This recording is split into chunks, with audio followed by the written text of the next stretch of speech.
Afternoon, everyone, and thank you so much for joining us for this special Facebook Live, a great edition of On the Record with Congresswoman Ashley Hinson.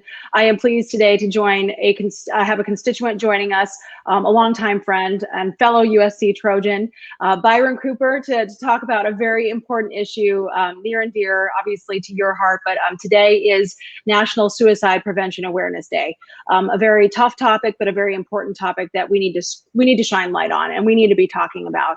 And I have some really sad but important statistics to talk about. It is the 10th leading cause of death in this country, according to the American Foundation for Suicide Prevention. And in 2019, 47,511 people took their own life. And on top of that, there were 1.38 million suicide attempts. So these are numbers, obviously, we want to see trend in another direction. But Byron, you have obviously an incredible story to tell in this regard, and you've been doing a lot of work in the community to help draw awareness to this very important issue. So could you just share your story with people watching today? Sure, yeah, and thank you for having me here, Ashley. I appreciate it, and I concur. This is something that is not talked about often enough. 8 years ago, I lost my 15-year-old son to suicide, and completely blindsided. There were no signs, there was not a clue. And one of the things, after researching this quite a bit, I didn't realize how many people suicide and depression and mental health affect. And those statistics, to break it down, but the time that we finish this interview, one person will have committed suicide. It's about one person every 10 minutes. One of the things that I've learned as well is suicide does not discriminate. It's from ages 9 to the 90s, and it can be anybody and everybody. And so I remember during the procession of my son's funeral, I said to myself, I need to do something with this. I don't know what yet, but I need to do something with it. And so 7 years ago, I'm an avid motorcycle rider, and we do a lot of different benefit rides and fundraisers. And we decided to put together our first ride to support the suicide hotline. And this was our 7th year that just passed, and you were gracious enough to make time in your schedule to actually attend that. So I appreciate that. But we have donated over $100,000 to the suicide hotline year to date with those rides. So collectively, when you see the people, well, you've seen the people there at the ride, we've got children, we've got all ages, and veterans, and I mean, just everybody. It's just a huge, huge outpouring of support. And one of the things that I said at the ride, it's too bad that we have to do this, but it's great that we have to do this, because when you look at the amount of people that attend this, it's an eye opener on how suicide has affected everybody, or how it's affected everybody, whether it's a family member or themselves. And I think with COVID and the lack of social activities over the past going on 2 years now, those things have a even greater impact on people. And the message that we try to get out at the ride, and not only this ride, but some of the other events that bring suicide awareness and mental health, is that it's okay not to be okay. Suicide seems to be one of those taboo topics, and people don't want to talk about mental health because maybe they think there's something wrong with them, and there's not. It's natural to have those feelings. And when you see the amount of people that get out to support this, you realize that you're really not alone. Yeah, and I do think we need to change the conversation. It's really about brain health, because you talk about heart health, skin health, women's health, men's health. It's brain health, and obviously, I think there's still a stigma associated with it, and if that becomes the problem, that just compounds, and people feel like they have nowhere to turn. That's not where we want people to be, and we want people to know, as you said, it's okay to not be okay, and it's okay to ask for help in that regard. And so you've been outreaching in the community. You've got a number of community partners now for Kyle's Mile, which obviously has grown. It was an incredible sight to see that many bikes go out and celebrate your son's life and draw attention to this very, very important issue. You're hearing a lot of stories from other people who have been impacted by suicide. What can you share from them about, maybe now that they're involved in this outreach, and you are as well, what has been the thing to take someone off the edge? Is it just having someone to talk to? Is it being just aware that this is not the stigma that they may think it is? And what is your feel based upon those conversations and working on this issue? Well, I think that's the biggest message, is to let people know that it's okay. And it is something to talk about. It is natural. There's not anything wrong with them. Depression, mental health, all these different thoughts are natural to a lot of people. We're social creatures by nature.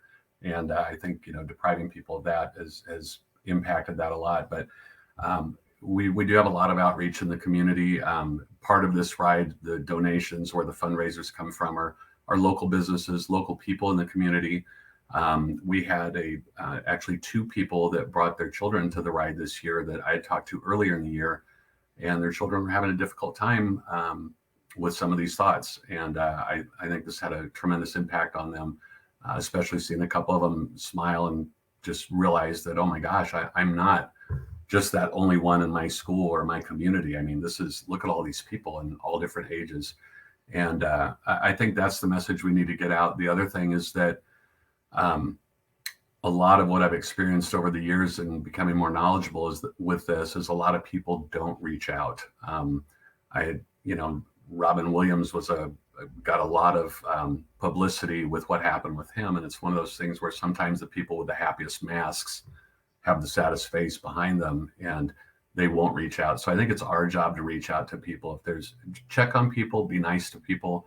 That one small word or one small gesture can save someone or push them over the edge. So I think we just need to be cognizant of how we deal with people, and everywhere we leave a footprint, whether it's a good one or bad one, and we need to be aware of that.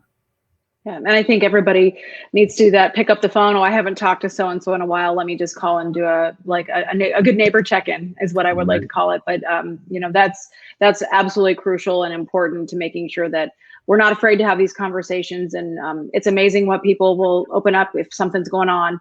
If you ask, sometimes all they need is someone to ask. So, obviously today is that important day where we're trying to spread awareness, encourage people to call and reach out to people they know, maybe someone who isn't getting out of the house, who has experienced a challenge or a loss of a family member due to COVID, a challenging situation because of their job, a divorce, loss in the family, loss of pets. I mean, the list could go on and on as to what could be the trigger. What are you encouraging people to do in terms of reaching out to get more information? Where is the best place for people to go to get good information on this topic? Boy, we're talking about here in Iowa, the hotline that we've donated to, and I can give some information. There are tons of resources locally. We have some resources here in town. The hotline that we support is Boys Town Hotline, and that's 1-800-448-3000. There's also Your Life Iowa, which is 855-581-8111. And the nice thing about these hotlines is that they are mental health oriented. So it's not just someone having suicidal thoughts. If somebody's being bullied, or if it's a parent with a concern, not knowing how to talk to their child, or a spouse or a friend or whatever it is, it's general support. And I do have to share a couple things quick if we're okay on time. Yeah, go ahead. We do get a lot of support here in the community. Metro Harley-Davidson is always a big sponsor of our ride. But the last 2 years here now, Collins Aerospace, which is a huge anchor here in Cedar Rapids, they match up to $25,000 of the funds that we raise, and also Purdue University Global. So we're slowly getting other businesses on board with this, and it's just something that it affects everyone. People are seeing it with their employees, family members and friends and whatnot. And I just want to share this real quick. I did get some statistics just from the one hotline. So with Boys Town in 2020, they had 134,000 calls. 23,000 were mental health related. 575 people were documented prevented from committing suicide. There were 275 of those calls that were active. Active meaning they had a means, they were in the process, and they just needed someone to reach out. So that is just one hotline, Ashley, and that's just Iowa statistics. So you can imagine every state has hotlines. I would say contact, like here we have Iowa, some different divisions here in Iowa, human services, health services, things like that, mental health. Yeah. But just reach out, even if you're just curious. And the power of social media has been huge. That's what's driven this ride. I will share two stories with you. We did have a family that attended the ride who had a daughter that actually had attempted suicide, joined the ride here this last year, is getting some help, is doing tremendous. And I did have another gentleman here, this was about 2 years ago, veteran, and he had mentioned that he was in the process sitting at his table with 3 guns trying to figure out which one to use. And a Facebook notification came up, and it was something related to the ride.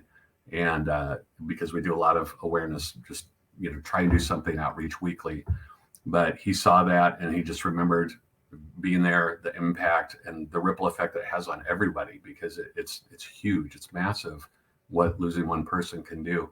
And he showed up at the ride, and one of the phrases that we'll use next year, which we also use this year, but what we're going to put on the shirts is, "I'm happy that you're here, and I'm happy that you're here." So it's not just at the ride, but I'm happy that you're here, because everybody is somebody's world. And if we can help one person from going through all that, then just the ripple effect is massive. Absolutely. Well, you have clearly turned a tragic situation in your life that could have taken things in an entirely different direction into something with a positive force by memorializing your son, celebrating his life, and saving others in the process. And it's very clear that the work that you're doing to help, it is truly saving lives. So I want to thank you for standing up to this very important issue, helping spread awareness, coming on to talk about it today, because I think, again, that helps everybody understand the resources are there for you, and you can talk to someone because it's okay to not be okay. So what are the details for next year's ride? I'm sure you're already getting ready to go for next year. The wheels start in motion as soon as we end. So we usually try and do the last Saturday in August, unless it's a holiday weekend. And we try and go bigger and better every year and do something different. So we want to shoot for that larger goal. We'd like to get that whole match that Collins Aerospace does and get over 50,000 this year as a donation. This year, Boys Town will be receiving, I believe it's pretty close to $37,000 from what we just raised. So, awesome. The goal is keep saving some lives, helping save some lives, have some fun doing it. So, and just keep people aware. So, thank you so much. Facebook group is Kyle's Mile. If people just search for that, they'll be able to find you, right? Correct. Kyle's Mile, and they can look me up as well. So. Okay. Well, Byron, thank you so much for joining us today and for going on the record to talk about this very, very important issue. And everybody, thank you so much for logging on today. We'll put some more resources and information as well out. So thank you so much for joining us on the record. Have a great weekend. Thank you.